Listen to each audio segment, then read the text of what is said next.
Welcome to the Tool Review channel. Today we're taking a look at the Southwire 7-in-1 multi-tool. Now the model number for this one is S7N1HD.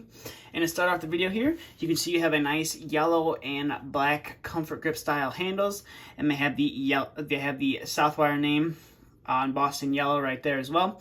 And if you open up the pliers with the lock right here, they also have a little warning message there written on the side. It's going to be a little bit hard to see, but it's your basic warning message that comes on almost every pair of comfort grip style of pliers. You know, they're not they're not insulated, so they're not going to protect you from electrical shock, and obviously don't use them on a live circuit.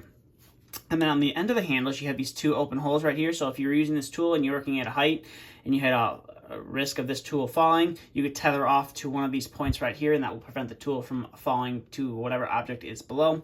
And obviously you see right here we have a lock mechanism, which oddly enough only locks onto this side. If you flip it over to this side, you just have the little pin. And as you can see on this side, you do have a crimper, which is kind of covered up by the lock right there, but you do have a little crimping die right there as well. And then coming up to here, you have the Southwire logo that is laser etched onto the surface. And then you have your 632 and your 832 screw cutting holes right there as well. And then when you come up to here, you have your cutter, which kind of reminds me of a pair of cable shears. It's got that like stepped cut right there.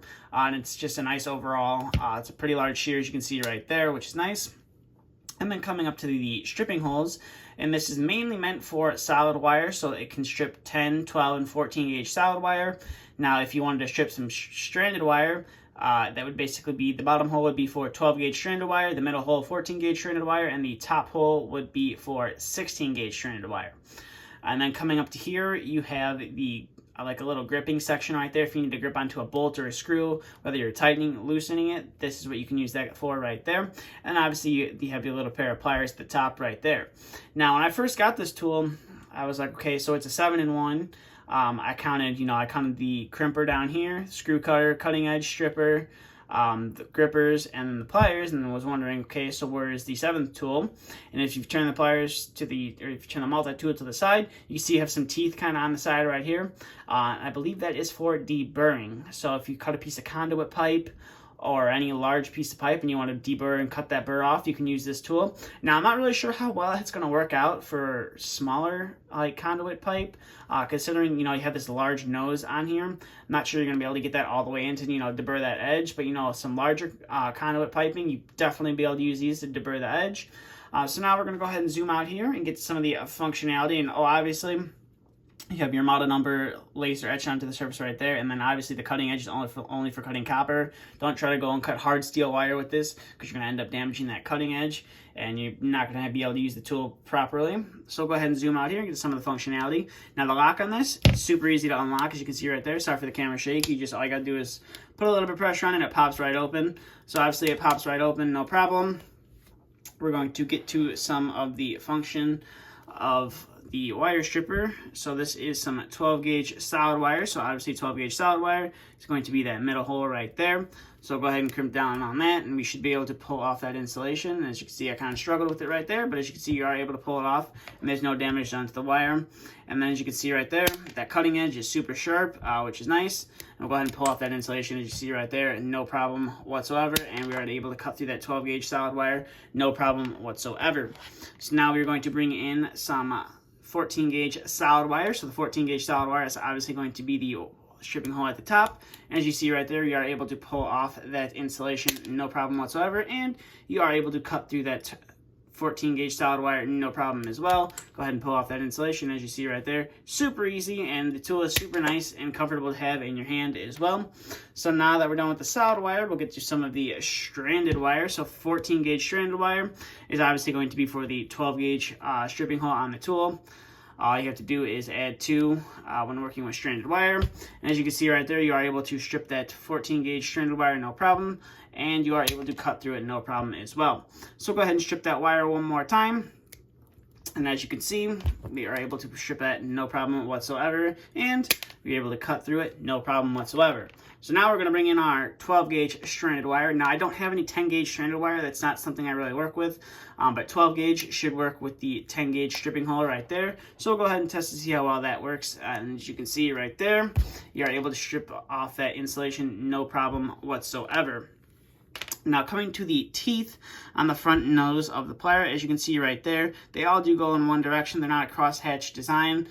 So if you're really needing to get a grip onto something, probably don't want to use these. I'm sure the grip, that'll hold on and lock on to whatever you're doing that's, super tight. You need a nice grip on there, but it would have been a little bit better if they put a cross-hatching design on there, because seeing they have these teeth back here, I feel like they should have at least tried to make these teeth go in a little bit of a different direction. But that's just my opinion. It's just what I think. Everyone else is different. But overall, I'm not going to test the crimper on there, because I've tested crimpers like this style of crimper on quite a few other tools, and as you've seen, it works fairly well. It's just a matter of how you do it, and if you're doing it correctly, as you saw in some if you've been around the channel for a while, I've kind of messed it up in previous videos.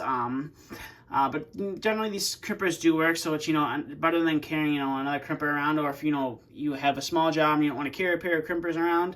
Definitely nice to have a multi-tool that has a crimper on it as well. And obviously screws, I don't really work that much with screws in HVAC. Don't really have to cut too many screws down. So obviously I don't really have any spare screws sitting around to just go and chop up. Overall, these are definitely a nice pair of wire strippers. It's definitely a nice multi-tool from Southwire. It's not made in America. I do believe it is made in China. But as you see, it's a nice tool, and the look of it does look nice as well. It's definitely not a crappy looking tool. The finishing and everything on it, they definitely tried to make it look nice, like a high quality tool, and as you saw, it does perform fairly well, which is nice. So I could easily recommend this pair of this 7-in-1 multi-tool if you're looking for a pair of electrical, or if you want to work with electrical and you need a tool to do it. Definitely recommend this guide for you. Now that's gonna do it for this video. So I will leave a couple links in the description down below if you want to check it out.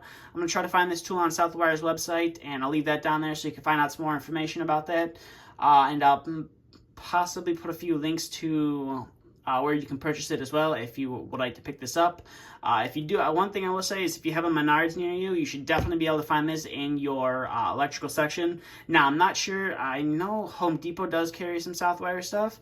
I'm not sure if you'll be able to find them there, but I know you are able to find them at your local Menards. That's where I picked mine up at. The price on them, it's a little bit expensive. It's about $30 to $35, just depending on where you are, and that's not including tax. So it is a little bit of a pricey tool, but obviously it's quite a few tools designed in one. So it's meant to really cut down on how many tools you have. But that's going to do it for this video. So if you have any questions, comments, concerns, please feel free to leave them down in the comment section below. And if you are new to the channel and you would like to see more content like this, please hit that subscribe button. And if you did enjoy the video, please give it a thumbs up as well. But that's all I have for this video, so thank you for watching, and stay tuned for the next video to be uploaded.